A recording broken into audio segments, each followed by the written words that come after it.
Hey guys, it's time for that question. Have you wondered how you can work successfully with your trades so that you have an ongoing, lasting relationship together? Now, I don't mean just on the job and how to communicate properly and all that sort of stuff while you're on a project already. I'm talking about really doing the work to make sure that your trades keep you top of mind instead of what seems to be the other way around. How often are you referring jobs onto trades or employing them and you don't quite get the reciprocated jobs back? Let's have a chat about it.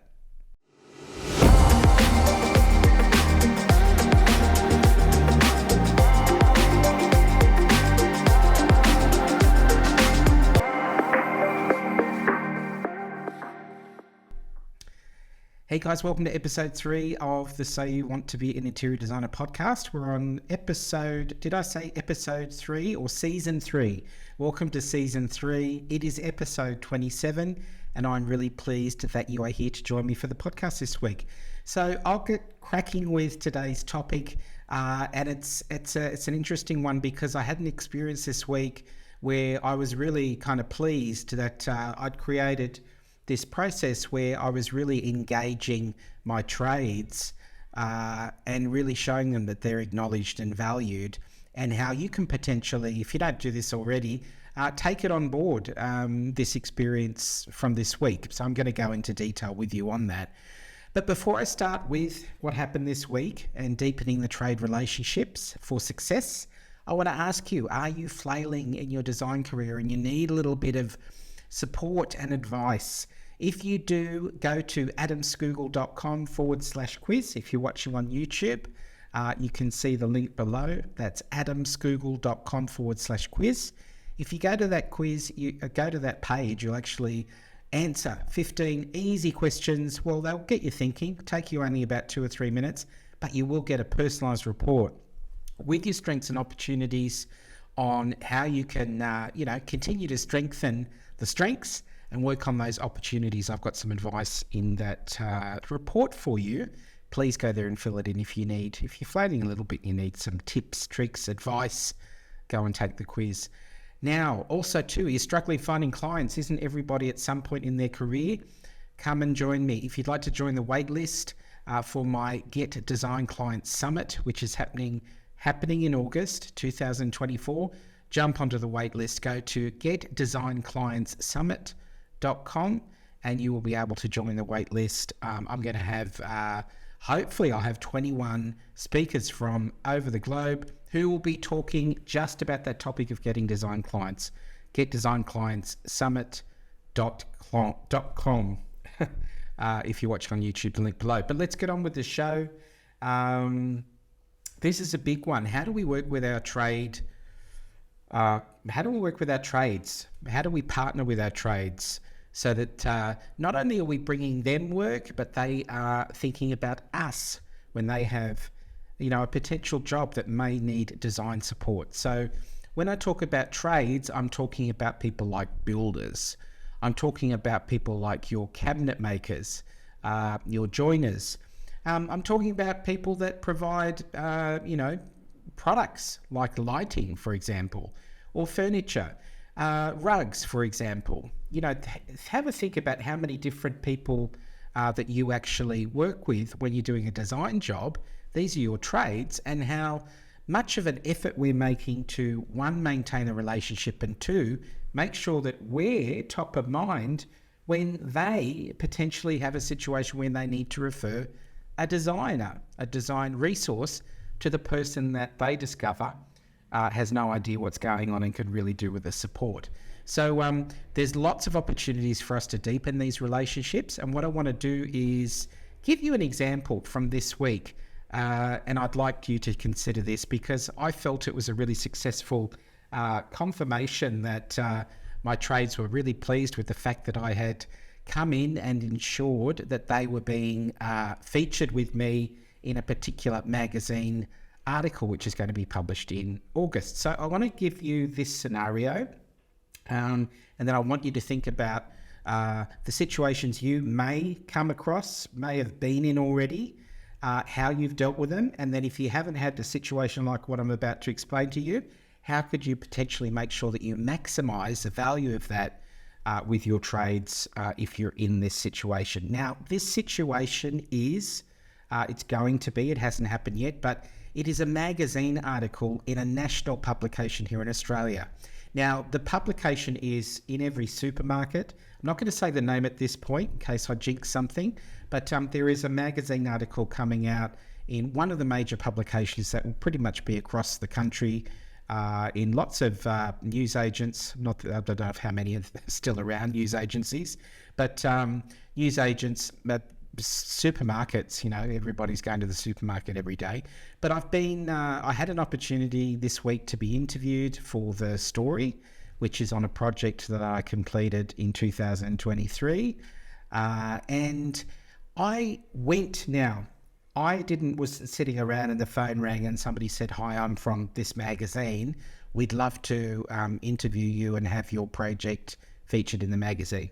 Of course, I had to initiate this conversation with the magazine by finding the appropriate people, hiring the right photographer, and then that photographer having, worked for the magazine or submitted photographs to this magazine for a number of years, knows the content, knows their style, knows what they like to see, knows the angle and types of photographs that would go well to be published in a magazine. Now, when this is not about photography, this episode, but it is about getting the right people in so that we are set up for success before we are able to, before we approach these publications that we want to be published in. So anyway, all of that happened. As I said, I hired the right photographer. She had the right context. I followed up as well. I had to do that myself. I found out who the person that would potentially be writing this article is, who would be putting the features editor and deputy editor, whatever it was. So I was contacting 2 or 3 people to follow up on this. And this week we had our interview. Now, how does this impact my trade relationships? Where is this going, Adam? So where it does, or it has made a difference this week, is that I specified that I wanted to highlight the trades that worked on this project with me. Now, this is really important because I've got the opportunity to make that a significant part of this story, or something that is a side thought, or if I'm not thinking properly, I may miss mentioning these key trades at all. Now, on this project, it was a renovation of an entire 2-bedroom apartment. The client was a previous client for me. So she was coming to me first and foremost to redecorate her apartment, which included kitchen, and she wanted to do floors, repaint everything.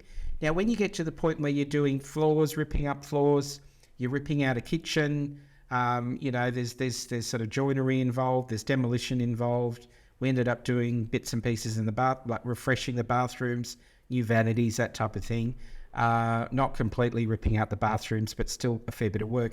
You're better off with a builder. For me, I'm really a decorator. I say a decorator who designs. So in this situation, it was a building company that did the work, and the building company brought in their kitchen guys to do the kitchen side of things. And then it was me who really directed the whole aesthetic. So what are the colours that need to be cohesively used throughout the home, and so forth. So now what happened here is building guy did a beautiful job with the build. It wasn't somebody I knew, but my client had heard that he was a great local builder and he did a fantastic job. I would definitely be looking for opportunities to use him in one of my up and coming projects. The other people that were a major part of it were the guys that did the joinery and pretty much did a fabulous version of renovating the kitchen.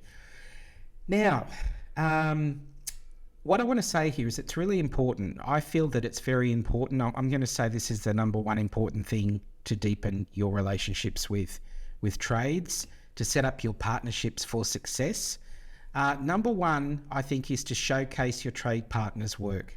Now, I just mentioned that I took this story to this magazine. I know they're doing a before and after of the project. It involves a lot of different areas. It'll involve pieces that are purely decorative, but it is going to involve this kitchen, say, for example, it's an open plan area and it's smack bang kind of in the middle of the whole situation. So I could have just really not mentioned to the person writing the article that I kind of really wanted to highlight the cabinet making guys and the builder. I mean, that would have been something that I think, morally wouldn't have been a good thing. But if I'm not thinking, I may have not even touched on that. And if the writer's not thinking, they may not have asked me for those reference points.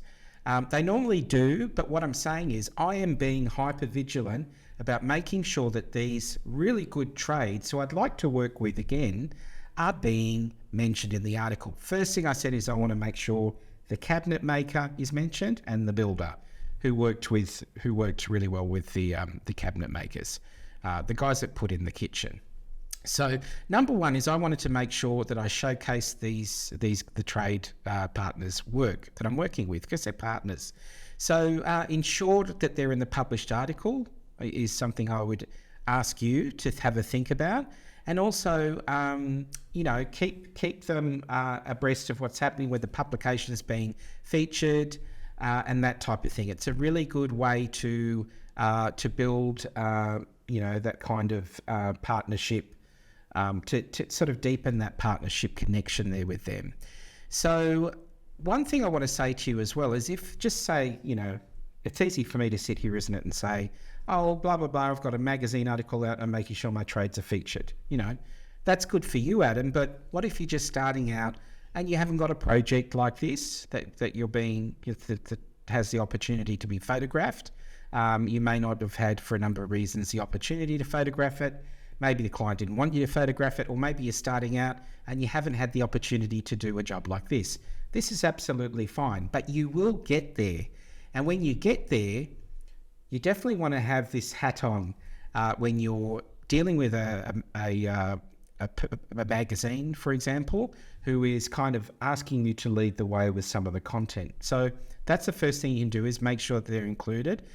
Another thing I want to say is, if you don't have a magazine article, do you write a blog? Are you writing blogs? Are you even on Instagram having a talk and being involved there on video? Do whatever you can with these trades. If you're just starting relationships with people and you don't have a job as of yet, how about doing an interview with, the builder? If they do work that you love and you want to work with them, how about doing an interview on Instagram with them? Do a live video, or, you can pre-record the video and upload it later on. It could be a little short that you do, asking them 3 questions about, how to have a successful reno.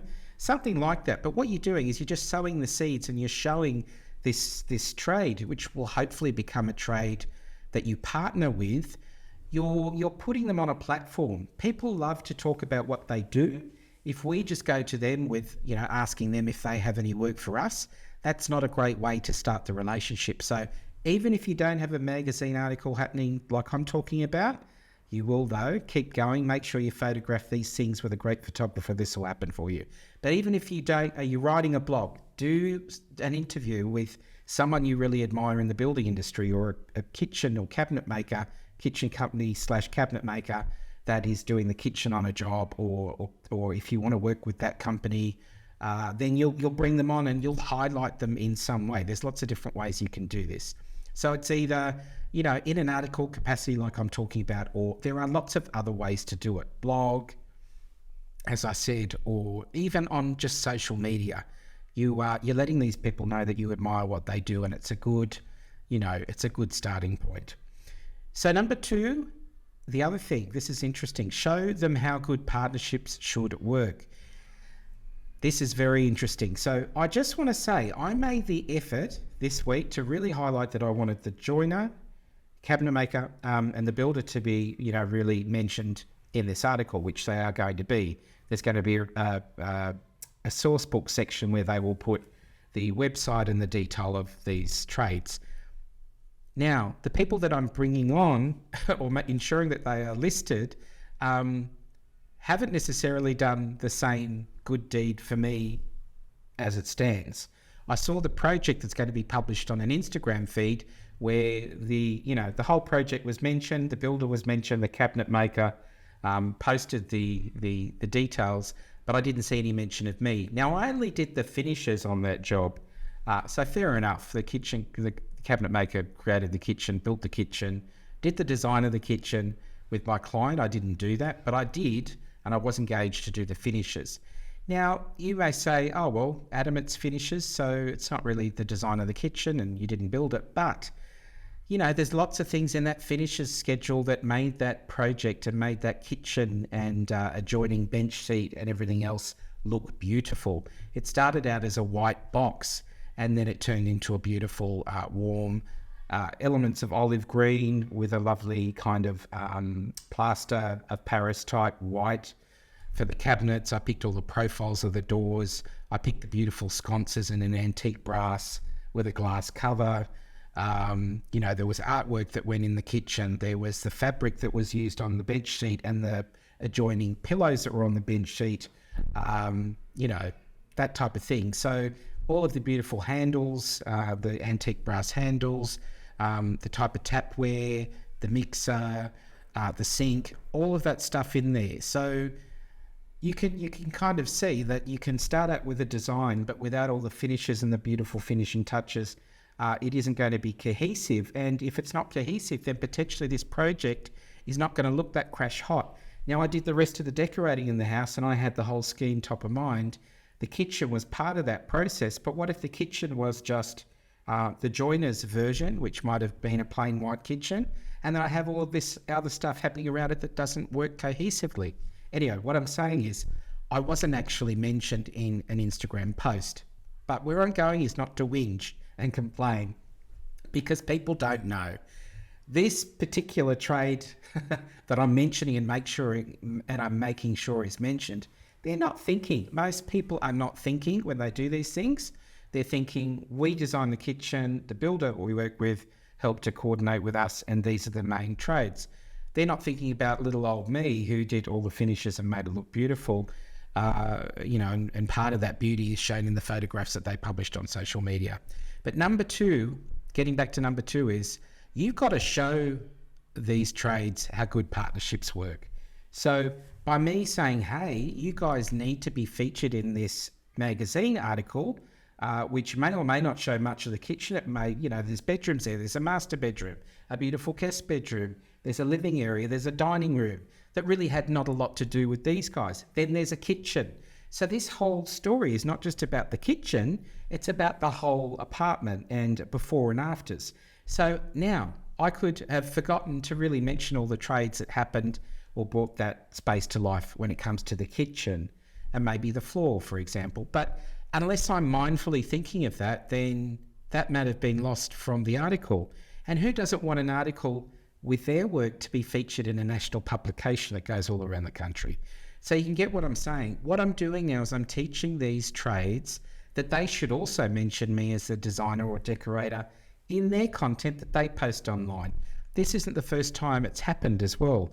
I actually used a lighting company a few years ago, and we did these beautiful hanging pendants in this home.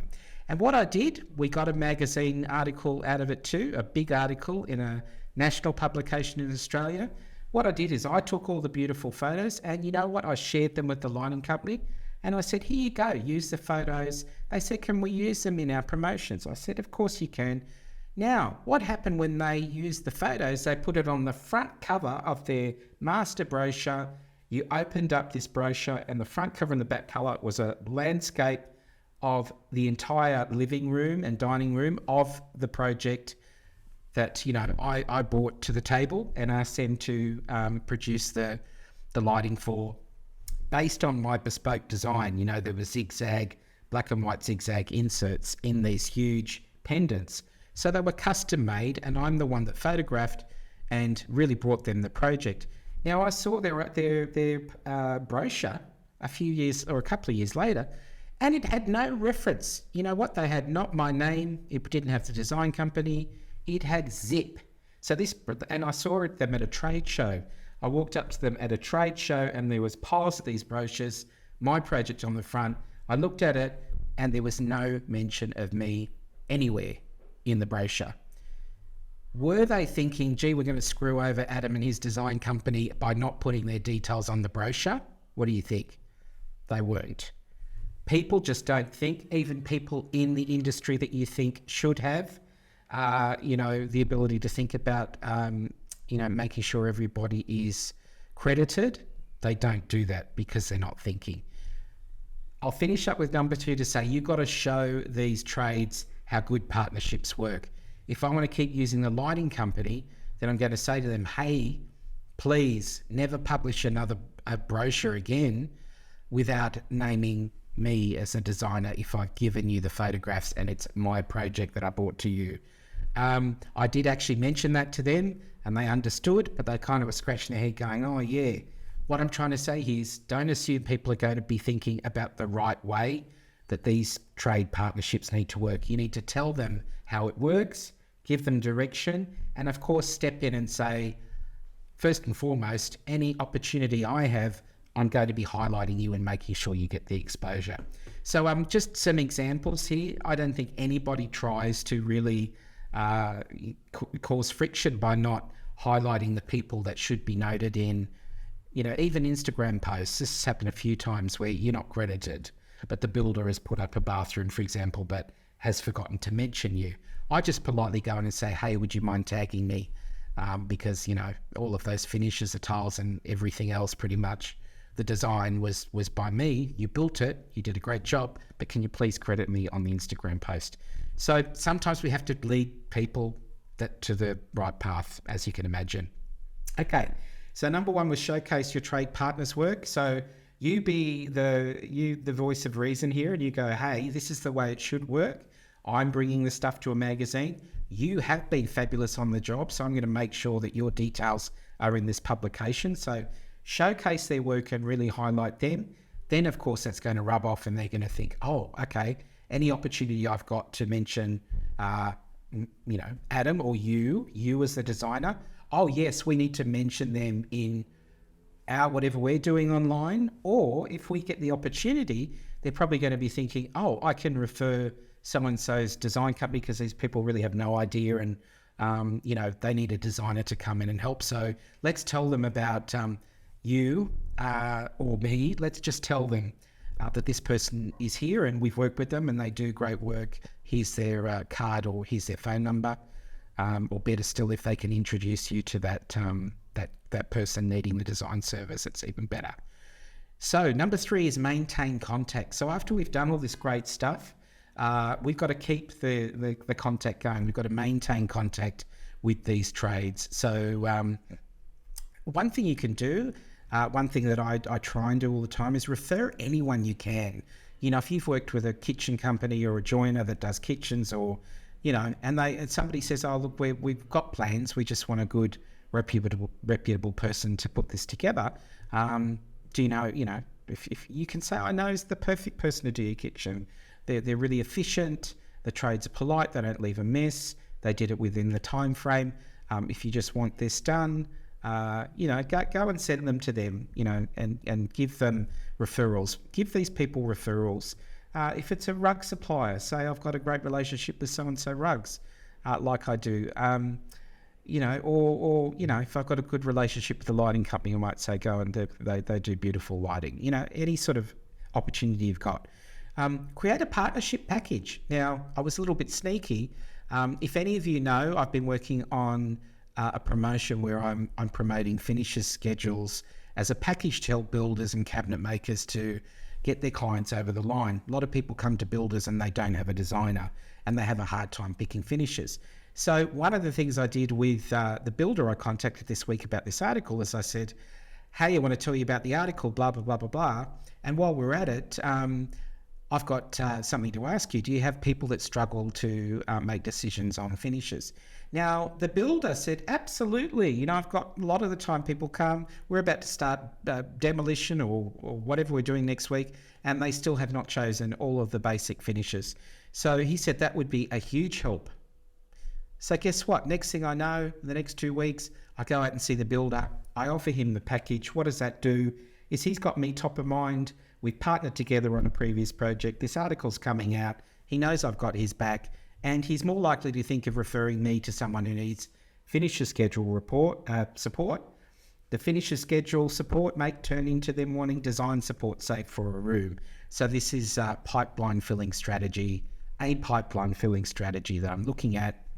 So I'm also being strategic in that I'm bringing that suggestion in after I've come to the table with some positive, information about the magazine article that's coming out in August. Again, you don't need a magazine article to come out in August or any other time. You could say, hey, I would love to interview you for my blog. People love to talk about what they're doing. You can interview them for your Instagram story. You can do whatever you like with it. But you need to create an opportunity to highlight the person or the trade that you would like to develop further that working relationship with, so that they are thinking about you when they have somebody that needs design support. So there you go. Keep in touch appropriately. We don't want to be keeping in touch every week, but we want to be, maintaining contact with those guys as well. So, even sort of, I send emails to my trades. I see how they're going. I even still recognize birthdays and things like this, because it's just a nice thing. If anyone remembers your birthday and you send them a text or an email, it's just keeping somebody top of mind. So there you go. I'm going to finish there. That was, something that this week happened. And the one thing I wanted to highlight here is, or ask you to think about, is how are you working with your trades? When you do a job with your trades, if you've had the opportunity to do that, how much sort of work are you doing to make sure that they're credited? Are you making the effort to even take the photos? That is really important. And then what are you going to do with that? Every good job that we do, we should be taking professional photos and trying to market this out, get it out to the right type of magazine. This is a whole topic of discussion. That's another topic for this podcast. But, have a think about some of the things I've mentioned today and see whether you can introduce them into your strategy for deepening the relationships with your trade partners. I'm going to leave it there. Thank you for being here. If you're on YouTube watching this, please like and comment, like and subscribe, and please leave me a comment about what you thought. If you're listening on audio, I'd love a podcast review on Apple Podcasts. If you can do that, that would be wonderful.